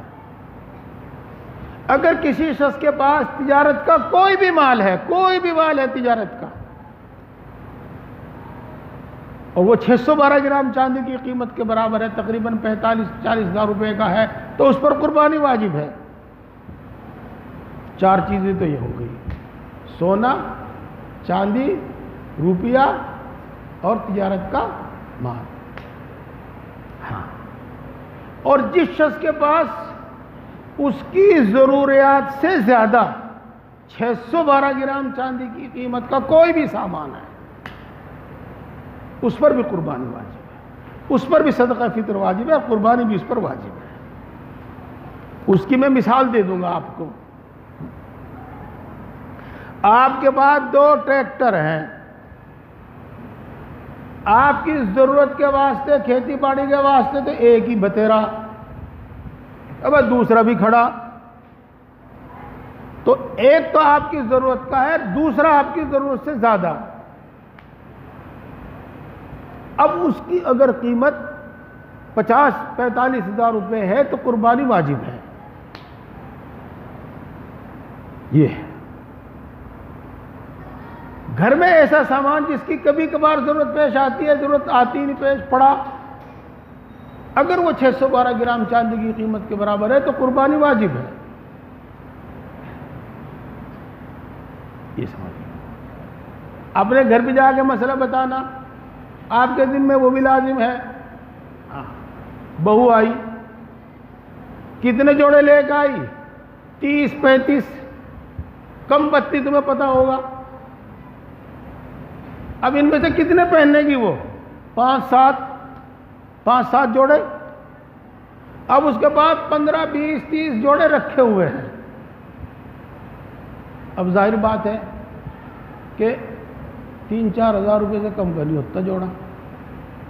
چلو خیر، حساب لگا لیو، اگر ان کی قیمت 45 ہزار روپے کے آس پاس ہے تو قربانی واجب ہے۔ بہت سارے برتن دے رکھے ماں باپ نے، اور ابھی بہو رہے کٹھے میں، وہ سارے برتن رکھے ایک طرف، کوئی ضرورت نہیں ہے ان کی، کام نہیں آتے وہ۔ اگر وہ 45,000-40 ہزار روپے کی قیمت کے برابر ہیں تو اس پر قربانی واجب ہے۔ یہ مثالیں کافی ہیں، لیکن اور بھی دوں گا میں، تمہیں ضرورت کی ہیں۔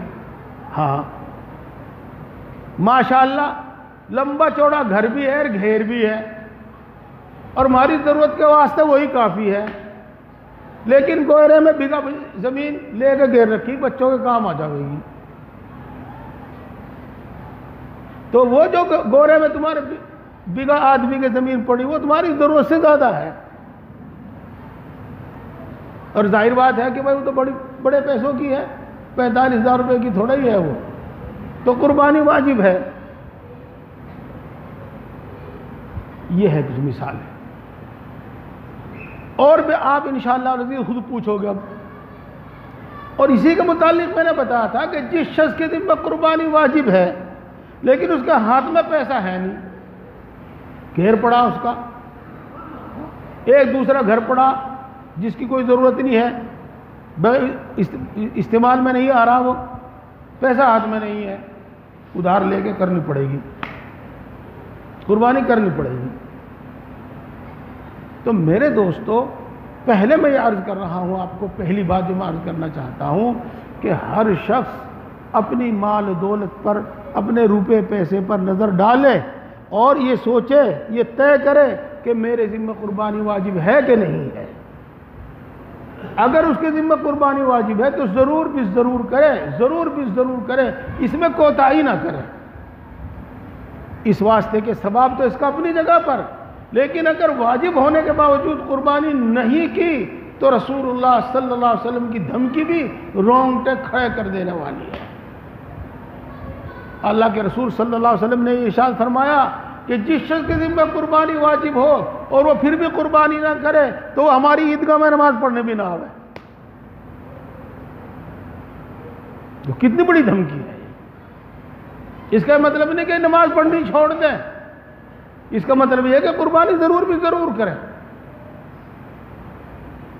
ایک بات تو یہ دیکھیں، یہاں ایک بات اور ہے، اپنے حالات سامنے رکھ کے مفتی صاحب سے فتویٰ لینا، مسئلہ پوچھنا، ہاں بیٹا الگ کما رہا، باپ الگ کما رہا، سارے بھائی الگ الگ کما رہے ہیں، سارے اکٹھے ہی، تو بھائیو دیکھو، چاہے وہ تم ساری آمدنی باپ کو دے دیتے ہو، لیکن جب سب کما رہے ہیں تو سب پر قربانی واجب ہے، سب پر قربانی واجب ہے۔ آپ نے بیٹے پہ جو زیور چڑھایا ہے وہ بیٹے کا، اور بہو جو اپنے ماں باپ کے یہاں سے لائی ہے وہ بہو کا۔ اگر بہو پہ جو زیور ہے وہ 45,000 روپے کا ہے، اس کی دو صورتیں ہیں، یہ تو صرف چاندی ہے تو 45,000 روپے کی، صرف سونا ہے تو 87 گرام ہو، اور دونوں چیز ملا کر ہو تو دونوں کی قیمت 45,000 روپے کے برابر ہو، اس پر بھی قربانی واجب ہے۔ یہ میں نے کچھ مثالیں دی میرے بھائیوں آپ کو یہ سمجھانے کے واسطے کہ ہر آدمی اس بات کا جائزہ لے کہ میرے ذمہ قربانی واجب ہے یا نہیں ہے، اور جس کے ذمہ قربانی واجب ہے وہ ضرور بھی ضرور کرے۔ ایک بات تو یہ ہوگی، اور ایک دوسری بات اور سمجھو، اس میں آدمی بہت اٹکتے ہیں، بہت زیادہ اٹکتے ہیں، وہ بھی سمجھ لیجئے گا آپ۔ کٹڑا 2 سال سے ایک دن بھی کم ہوگا تو اس کی قربانی ہونے کی نہیں۔ اس میں یہ لکھا ہے علماء کرام نے کہ عید والے دن 12 بجے بھینس بیائی، کٹڑا دیا، تو اس کی قربانی 12 بجے کے بعد ہوگی، پہلے قربانی نہیں کرے گا تو ہونے کی نہیں۔ ایک دن کا فرق بھی ہوگا تو ایک دن بھی کم ہوگا تو قربانی ہونے کی نہیں۔ ان بات کا دھیان رکھنا چاہیے۔ اب آپ یہ کہو گے کہ جی پتہ نہیں کہاں سے کٹ ڈالا میں کسائی، کہاں سے کہاں بیائی بھینس، کہاں پڑا، کہاں بکا، کہاں سے ہمارے پاس آیا، ہمیں کیا پتہ ہے کتنے دن کا ہے۔ ہاں تو دیکھو ماشاءاللہ آپ تو زیادہ تر کاشتکار آدمی ہیں، اس کے دانت دیکھنا، اگر اس نے 2 دانت کر گیا وہ تو بے فکر ہو کہ اس کی قربانی کر دو، بالکل ہو جاوے گی۔ اس واسطے کہ یوں بتاتے ہیں، کتابوں میں بھی یہ لکھا ہے، تجربہ کار لوگ بھی بتاتے ہیں کہ 2 سال سے پہلے کٹنے کے دانت گرتے نہیں۔ اب آگے وہ دوسرا مسئلہ رہ گیا یہ کہ اگر اس نے دانت نہ توڑے ہوں تو کیا کرے، اس کی قربانی یا نہ کرے۔ تو دیکھو دوستو، اس میں یہ حکم بتایا گیا ہے کہ جس پہ سے آپ نے خریدا ہے، اگر وہ یہ کہے جی ہاں یہ میرے یہاں پیدا ہوا اور 2 سال کا ہو گیا تو اس کی بات مان کے آپ قربانی کر دیں۔ اور اگر کوئی یوں کہے جی مجھے نہیں پتا کتنے دن کا ہے، بس تارے سامنے ہے جو بھی کچھ ہے، تو اس کا تجربہ رکھنے والے اگر یوں کہتے ہیں کہ وہاں کٹڑا 2 سال کا ہے تو اس کی قربانی ہو جائے گی۔ تو پیارے بھائیوں دیکھو، ان مسائل کو سامنے رکھو، بڑے افسوس کی بات ہے، بڑے افسوس کی بات ہے، اور کوئی برا نہ مانے، میں ضرور کہوں گا یہ بات کہ فضائل پہ تو ہم جان دیتے ہیں، جب بیان کیے جاتے ہیں تو بڑی دلچسپی سے ہم سنتے ہیں، مسائل سے ہماری روح نکلتی ہے، حالانکہ فضائل بھی تو اسی لیے سنا جاتے ہیں تاکہ عمل کا شوق پیدا ہو اور پھر اس کو صحیح کرے، تاکہ ان فضائل میں، ان حدیثوں میں جو وعدہ کیا ہے وہ پورا ہو۔ اور فضائل تو سن لیے، ان پر جو وعدہ ہے وہ پورا نہیں ہونے کا اگر ہم اس عمل کو شریعت کے مطابق نہیں کرتے۔ تو پیارے بھائیوں دوستو، اس وقت مجھے چند باتیں بتانی تھی اور وہ آپ تک پہنچ گئی۔ اللہ تبارک و تعالی ہم سب کو سمجھ اور عمل کی توفیق عطا فرمائے۔ یہ سب بات ہو گئی؟ ہاں ہو گئی۔ ایک بات اور سن لو، آخر کی بات، آخر کی بات کیا؟ اللہ کے احکام پر ثابت قدم رہو، اللہ کا حکم مانتے رہو،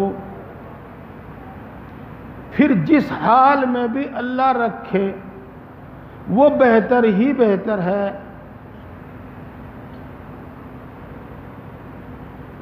اللہ کبھی ایسا نہ کرے میں پہلے ہی دعا دے رہا ہوں لیکن اللہ کے احکام کی پابندی کر رہے اور جسم سارا گل گیا، کیڑے پڑ گئے، کوئی بات نہیں، کوئی فکر کرنے کی بات نہیں، انشاءاللہ ثم انشاءاللہ ایک ایک آہ کا ایک ایک کراتے ہیں دکھ تکلیف میں، ایک ایک آہ کا بدلہ دیا جائے گا۔ اور آزمایا اسی کو جاتا ہے جس پر کچھ بھروسہ ہوتا ہے، حالات اسی پہ بھیجے جاتے ہیں جس سے اللہ کو کچھ محبت ہوتی ہے۔ انبیاء کرام علیہم السلام اور اللہ والے سب کے حالات قرآن پاک میں، حدیث پاک میں، تاریخ میں بیان کیے گئے ہیں۔ ان کو جو بھی کچھ ملا وہ دو چیزوں سے ملا،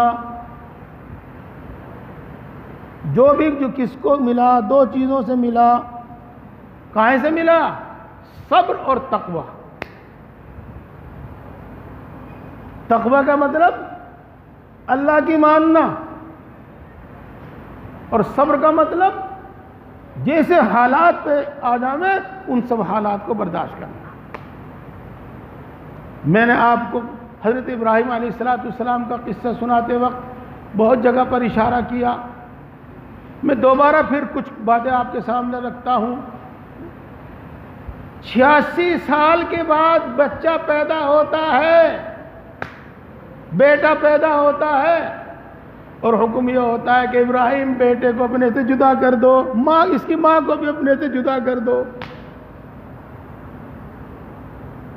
جی ابراہیم علیہ السلام اللہ کا یہ حکم بھی پورا کرتے ہیں اور اس کڑے اور بھاری حکم پر صبر بھی کرتے ہیں۔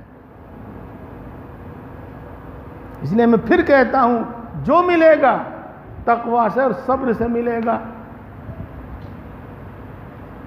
ابراہیم علیہ السلام ہاجرہ کو، اپنی بیوی کو، اپنے بیٹے کو لے کے جاتے ہیں جہاں ہرے بھرے درخت ہوتے ہیں، یہاں چشمہ ہوتا ہے، پھلدار درخت ہوتے ہیں، کہتے ہیں جبریل کو یہاں چھوڑ دوں، جبریل کہتے ہیں کہ نہیں آگے چلو،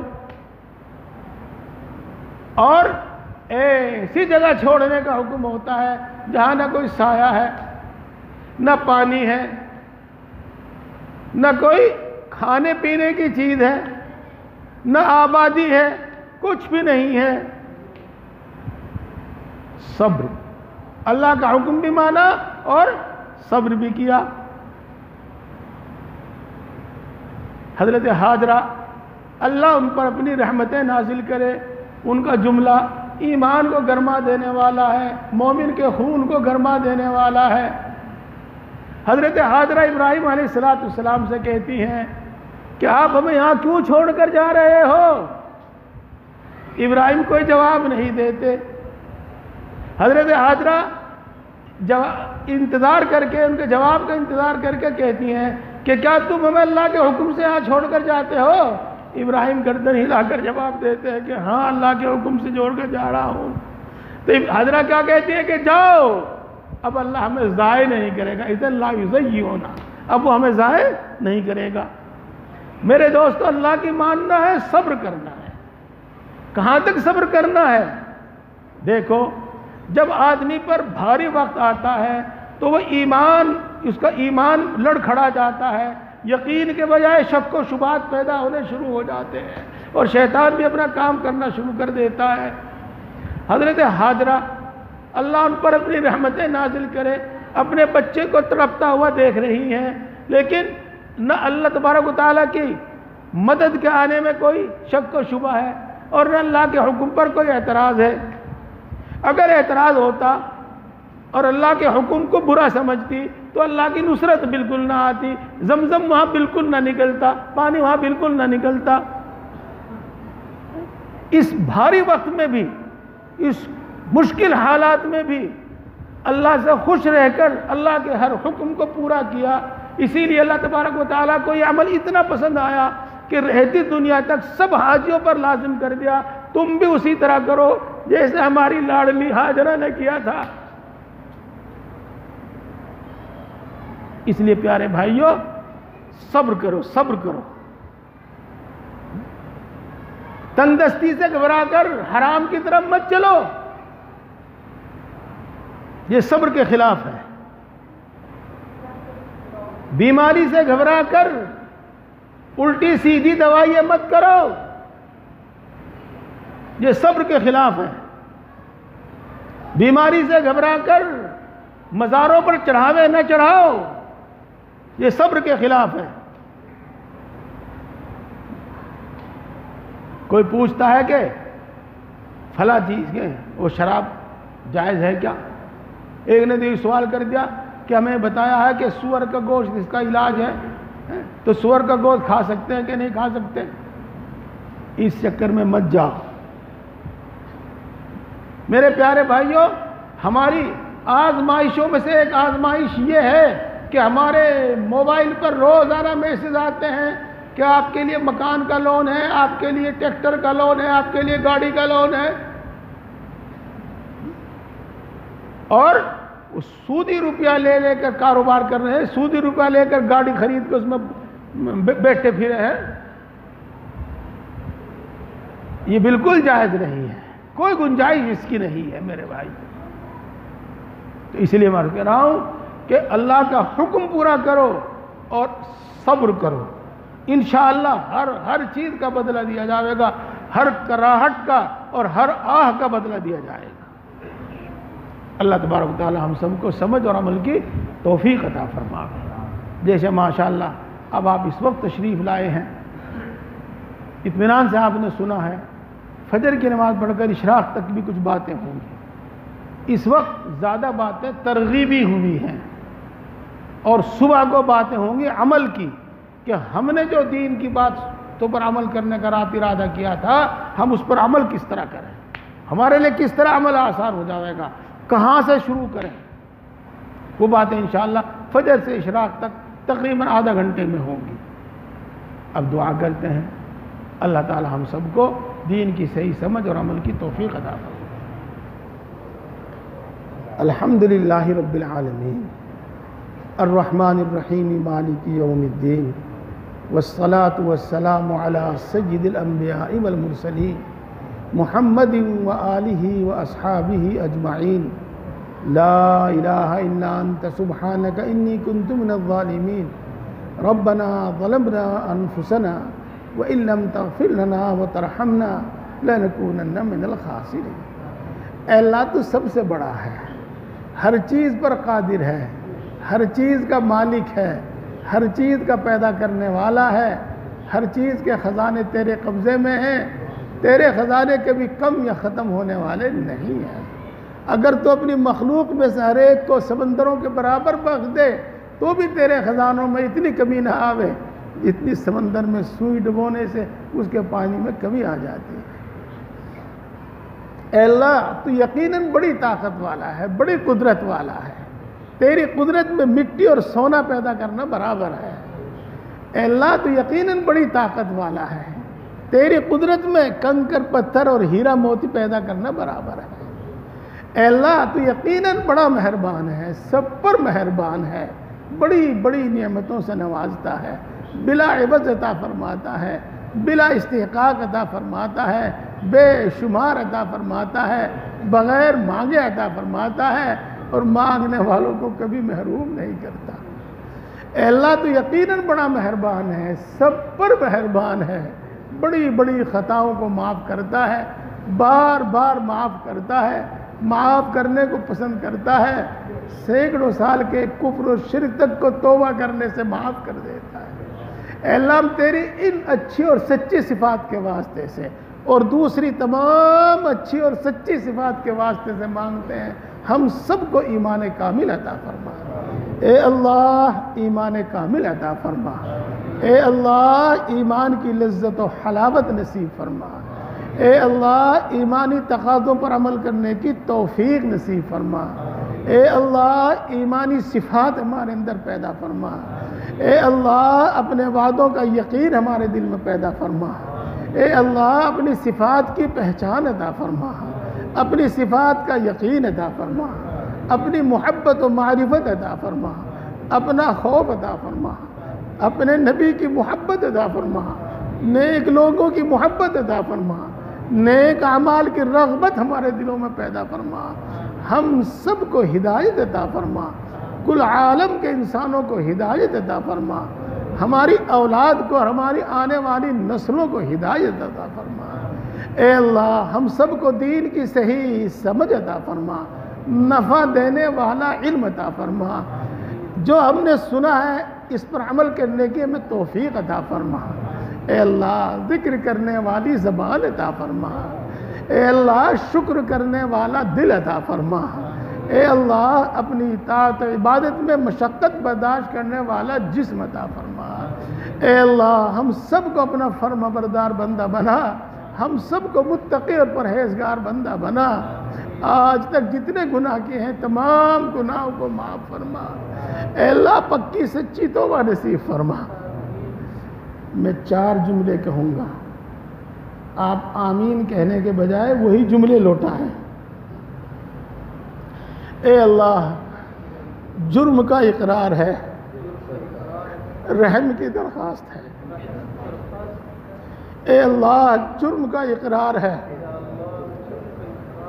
رحم کی درخواست ہے، اے اللہ معاف کر دے پھر نہیں کروں گا، اے اللہ معاف کر دے پھر نہیں کروں گا، اے اللہ معاف کر دے پھر نہیں کروں گا، اے اللہ پکی سچی توبہ نصیب فرما، توبہ پر استقامت نصیب فرما، اے اللہ نفس و شیطان کے شر سے ہماری حفاظت فرما، ایک لمحے کے لیے نفس و شیطان کے حوالے نہ فرما، اے اللہ تیری نصرت کے بغیر اور تیری توفیق کے بغیر کچھ بھی نہیں ہوتا، اپنی طاعت و عبادت کو ہمارے لیے آسان فرما، اپنی طاعت و عبادت میں ہماری مدد فرما، زیادہ سے زیادہ توفیق نصیب فرما، اے اللہ تیری شایان شان عبادت کرنے سے ہم قاصر ہیں، اے اللہ اپنی غفلت کی وجہ سے، اپنی لاپرواہی کی وجہ سے، اے اللہ تو کریم ہے اور کریم کھوٹی پونجی قبول کر لیتے ہیں، اے اللہ ہماری ناقص عبادت کو قبول فرما، ہماری ناقص عبادتوں کو قبول فرما، اے اللہ ساری مخلوق تیری محتاج ہے، تو کسی کا محتاج نہیں ہے، ہم تیری ہی عبادت کرتے ہیں اور تجھی سے مانگتے ہیں اور تیرے سوا کسی سے کوئی امید نہیں رکھتے، اور سچ تو یہ ہے کہ تیرے سوا ہمارا کوئی ہے ہی نہیں، اے اللہ اپنے فضل و کرم سے ہم سب کی تمام ضرورتیں پوری فرما، اپنے سوا کسی کا محتاج نہ بنا، اے اللہ تمام ضرورتیں پوری فرما، اپنے سوا کسی کا محتاج نہ بنا، اے اللہ بیماری اور بڑھاپے میں جب ہمارے ہاتھ پاؤں بھی ہمارا ساتھ نہ دے اس وقت بھی کسی کا محتاج نہ بنا، اس وقت ہمیں روزی زیادہ عطا فرما، اے اللہ اس وقت ہمیں روزی زیادہ عطا فرما، اے اللہ ہم سب کو اور ہمارے گھر کے تمام افراد کو، امت مسلمہ کے ہر فرد کو اے اللہ صحت و قوت عطا فرما، تمام بیماریوں سے شفا نصیب فرما، خصوصاً خطرناک قسم کی بیماریوں سے شفا نصیب فرما، اے اللہ خصوصاً خطرناک قسم کی بیماریوں سے حفاظت فرما، اے اللہ خوشحالی عطا فرما، تنگ دستی سے حفاظت فرما، اے اللہ ایسی تنگ دستی جس میں ہم اپنے آپ کو بھول جاویں اور پھر تجھے بھی بھول جاویں اور پھر تو بھی ہمیں بھلا دے، اے اللہ ایسی تنگ دستی سے ہماری حفاظت فرما، اے اللہ تنگ دستی سے حفاظت فرما، خوشحالی عطا فرما، اے اللہ تو خوب جانتا ہے کہ قرض نگاہیں جھکا دیتا ہے، اے اللہ تو خوب جانتا ہے کہ قرض کمر توڑ دیتا ہے، اے اللہ قرضوں سے سبکدوش فرما، اے اللہ قرضوں سے سبکدوش فرما، غیب سے انتظام فرما اور قرضوں سے سبکدوش فرما، اے اللہ تو دلوں کی بات کو خوب جانتا ہے، تجھ پر کچھ بھی چھپا ہوا نہیں ہے، تو ہر شخص کے ظاہر سے باطن سے اے اللہ پوری طرح واقف ہے۔ اے اللہ جس کو مکان کی ضرورت ہے اس کو کشادہ مکان عطا فرما، جس کو دکان کی ضرورت ہے اس کو موقع کی دکان عطا فرما، جس کو نوکری کی تلاش ہے اس کو اس کی پسندیدہ نوکری عطا فرما، جس کو کاروبار کی تلاش ہے اس کو بابرکت حلال کاروبار عطا فرما، جس کو کاروبار عطا کیا ہے اللہ اس میں برکت عطا فرما، اس میں ترقی عطا فرما، ہر قسم کے حوادثات سے اس کی حفاظت فرما۔ اے اللہ جن کو رشتوں کی تلاش ہے ان کو نیک اور نبھا والے رشتے عطا فرما۔ اے اللہ ہر قسم کی رکاوٹوں کو دور فرما، اے اللہ ہر رکاوٹ کو دور فرما۔ اے اللہ دل تیرے قبضے میں ہیں، ساری مخلوق کے دل تیری دو انگلیوں کے درمیان میں ہیں۔ اے اللہ اے اللہ اے اللہ ہر رکاوٹ کو دور فرما اور نیک اور نبھا والے رشتے عطا فرما۔ اے اللہ جن کو اولاد کی تمنا ہے ان کو نیک اور صالح اولاد عطا فرما۔ اے اللہ جس کو لڑکی کی ضرورت ہے لڑکی عطا فرما، جس کو لڑکے کی تمنا ہے لڑکا عطا فرما۔ اے اللہ جن کو اولاد عطا کی ہے ان کی اولاد کو نیک بنا۔